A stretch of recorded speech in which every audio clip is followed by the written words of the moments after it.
My arrest and prison detention for 54 days. Vacation well spent. Over 1,000 Imo youths languishing and dying in prison.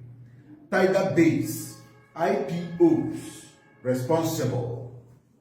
At about 4:30 p.m. on Sunday, 20th October 2024, I was ambushed at exactly opposite teacher's house, Port Harcourt Road, Owerri, by Ebubago militants and the Tiger Base officers, led by one Chidebere Nwosu, who ordered that I should be thrown inside the boot of the Lexus car they ambushed me with. There was nothing different from kidnappers and those who arrested me. Nothing to distinguish them as security agents. However, I was taken to the state CID, locked up at the intelligence department without telling me why I was arrested.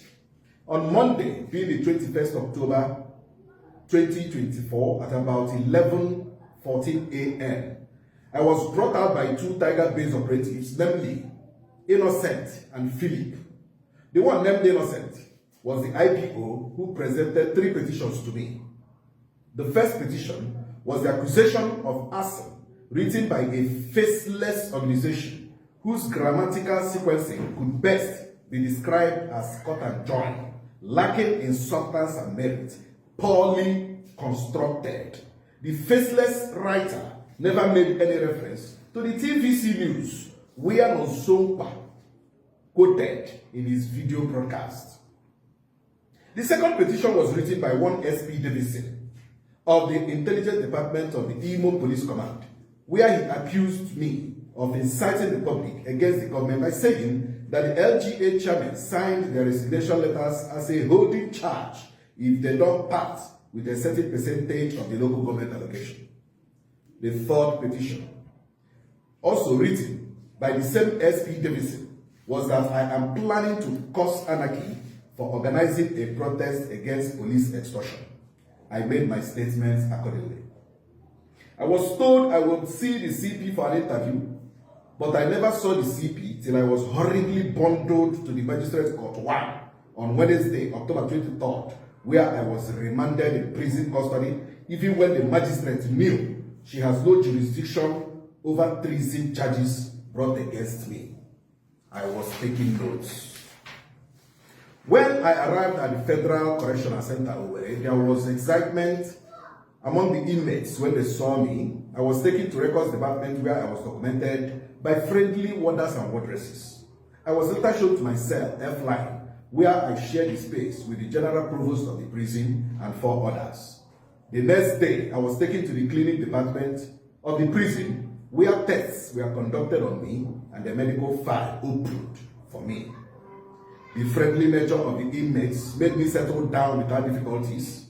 They were happy seeing NonsoNkwa. It was an opportunity to listen to their challenges and what brought them to prison.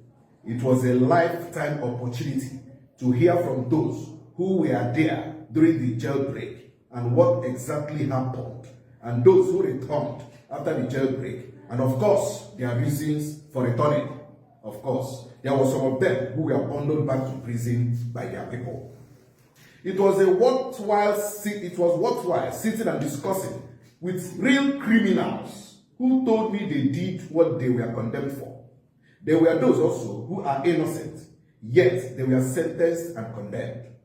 I had to peruse through the various judgment rulings of some of those sentenced or condemned, and I could see loopholes and miscarriages of justice. I told such prisoners to appeal the judgment, but the challenge remains money to hire a lawyer. Meanwhile, the number of those on awaiting trial is shocking. About 800 inmates have no access to the law court. Some have spent 2 to 10 years in prison without going to court. I took it upon myself to gather every necessary information about them for action. My project for 2025 is hugely for the welfare of prisoners and inmates, to offer help to those yet to go to court and assist those yet to meet their bail conditions. Then organize a monthly visitation for the inmates. To this end, I will form a prisoners' welfare partnership with like minds to assist the inmates on a monthly basis. By January, I shall be announcing the procedure for those interested. It will be a taboo if I fail to mention one of the ugliest parts of my experience and discovery while in prison. As a journalist and activist, I carried out a thorough investigation and discovered that half of those in prison were brought half dead by tiger base. There was a case of one inmate brought by tiger base, but because of the condition of the suspect, the prison management refused to accept the young man brought by tiger base. The tiger base operative who brought the half-dead young man did the most ruthless thing to the chagrin of prison management. Instead of taking the young man to hospital, the ruthless tiger base operative took a 2x2 plank and started hitting the already dying young man. It was at this point that the nurses rescued the young man, but unfortunately the young man died few weeks later in prison. I could go on and on with the atrocities being committed inside tiger base Owerri, but those of them who committed such atrocities will never escape justice at the appointed time. The investigating police officers, IPOs, are another problem in our justice system. Police officers who are supposed to investigate cases brought to them would rather resort to taking bribe from the highest bidder, especially the complainant. Most inmates in prison are there today because their complainants bribed their IPO. It was in prison that I learned that a police officer can add more charges to someone's original charge to make sure that the person is remanded in prison. This is so unfortunate. These categories of police officers are being investigated and shall be made public soon. I want to urge our magistrates and honorable judges to kindly apply the community service part of punishment for minor crimes like burglary, stealing, fighting, and some other civil matters. Instead of sentencing such persons to years in prison, they should resort to giving such persons community service as punishment. This is obtainable in some states in Nigeria. We can do it in Imo State. This would also help to decongest our prison and save more lives. The condition of inmates at the Federal Correctional Center Owerri is nothing to write home about. The feeding is poor, not enough drugs to go around. The situation is overwhelming, but the prison management is truly trying their best to manage the situation. It is sad that both the federal and state governments have abandoned the inmates at the Owerri prison. Some of the buildings are dilapidated and in terrible condition, especially the building serving as hall and church and the kitchen line.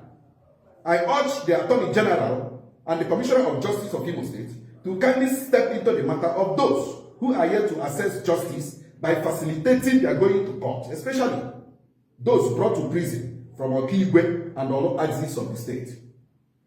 I want to appeal to the Governor of Imo State, Governor Hobo Uzodimma, to exercise his prerogative powers on some inmates who have spent almost 16 to 21 years in prison and some very old men who are almost dying because of the frailty of old age. These set of prisoners deserve mercy. I want to appreciate my legal team led by Barrister Alex N. Williams, IBB Madugo, KC Mbekonye, Kisinga Ikoku, Barrister Chukwacha, Barrister Faith Obisike, and Chedema Amade. I won't forget the efforts of Duru Daniels, Marjorie, Saviola Godwin, the entire Ozisa family, Obinna Chineke of Dalin FM, Davidson Amarez Amamosu of Toast FM, and my other colleagues who added their voices for my freedom.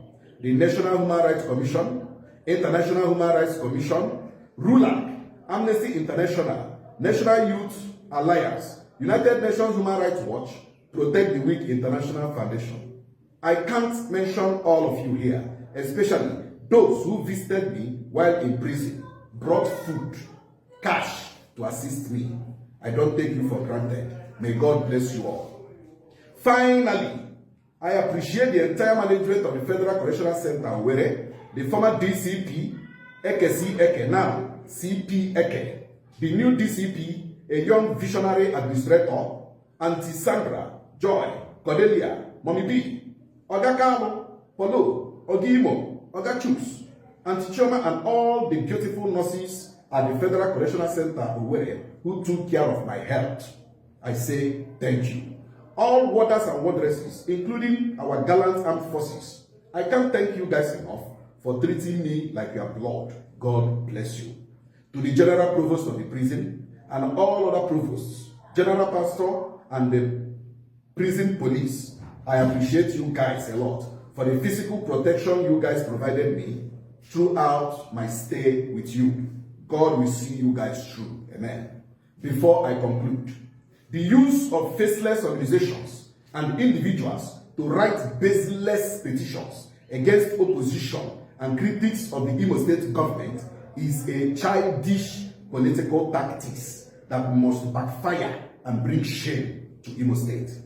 To any government that lacks the confidence and trust of the people, truth is inciting to such government. I have no personal grudge against the governor or anyone working for him, but I have serious issues with the way his information managers are managing his relationship with the people. There is an unprecedented gap of communication between the government and the people of Imo State because the media team of the governor only attacks personalities instead of issues raised. This is the greatest undoing of Uzodinma's administration. I will remain at the war front of justice, defending Ndimo with the weapon of truth against political gamblers and jobbers. This is my vow. NonsoNkwa, President, Protect the Weak International Foundation, Nchekwa Umu Ogbenye Foundation. May God bless Alibo, may God bless Imo State, and may God bless Nigeria. Thank you.